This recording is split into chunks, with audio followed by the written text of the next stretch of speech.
तो हेलो साथियों, नमस्कार। तो आप सभी जानते हैं कि अभी उत्तर प्रदेश में निकाय चुनाव चल रहे हैं। एक चरण पूरा हो गया है और दूसरा चरण है वो कल। तो कल यानी कि 11 मई को है। तो इसमें आप सभी को पता है कि निकाय चुनाव में जो वोट मतदान होता है वो बैलेट पेपर पे होता है। विधानसभा और लोकसभा में तो ईवीएम से होता है, लेकिन इसमें बैलेट पेपर मत पत्र से होता है।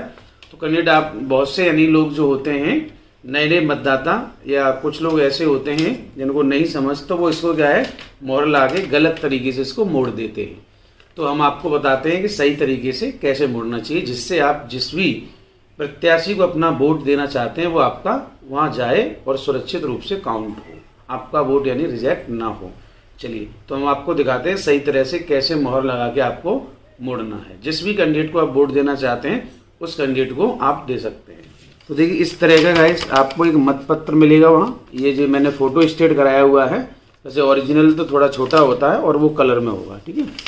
तो आप जिस भी कैंडिडेट को वोट देना चाहते हैं, जो भी आपका फेवरेट कैंडिडेट है, XYZ जो भी हो सकता है, तो वहाँ पे आपको इस तरह से एक इंक पैड मिलेगा और एक ये मोहर मिलेगी। और जिस भी कैंडिडेट को देना चाहते हैं, सपोज दैट जैसे पहले कॉलम पे इसमें जैसे साइकिल है, अगर आप साइकिल को वोट देना चाहते हैं तो यहाँ पे आपको इस तरह से इसके सामने यहाँ पर ये लगाना होगा। या आप और किसी के हैं, जैसे आप या जैसे कांग्रेस को देना चाहते हैं तो यहाँ लगाएं। जिस भी पार्टी के आप समर्थक हैं उसको लगाएं, जिस भी पार्टी के।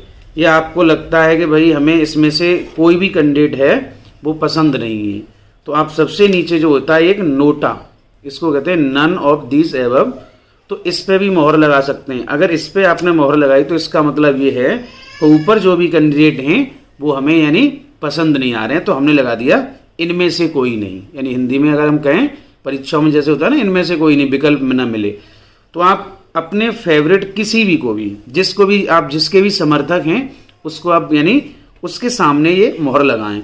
अब मोहर लगाने के बाद आपको करना क्या है, जैसे बहुत से लोग होते हैं इस तरह मोहर लगाने के बाद ऐसे मोड़ देते हैं, ऐसे, जो कि ये तरीका गलत होता है। इससे क्या होता है, जैसे यहाँ तो ये मोटा कागज है तो इसने इंक क्या एब्जॉर्व कर ली। अब पतला कागज वहाँ मिलता है, इंक ज़्यादा लग गई तो ये इस पे भी लग सकती है। इस तरह से मोड़ेंगे तो ये दूसरे यानी चिन्ह पे चली जाएगी। और अगर आपकी इंक दूसरे चिन्ह पे चली गई तो आपका वोट है वो कैसा हो जाएगा, इनवैलिड। इनवैलिड का मतलब वो किसी में काउंट नहीं होगा। तो आप सही से कैसे मोड़ना है, आप जिस पे भी मोहर लगाना चाहते हैं, जो भी आपका कैंडिडेट पसंदीदा है, जिसको भी आप चाहें वहाँ लगा सकते हैं।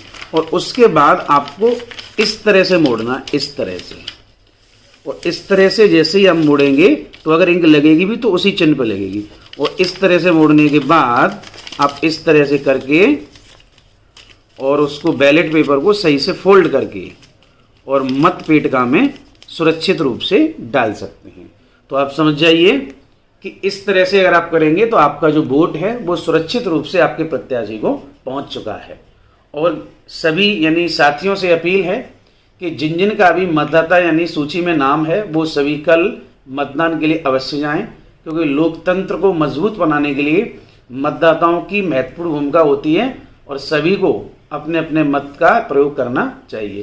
तो नमस्कार साथियों, जय हिंद।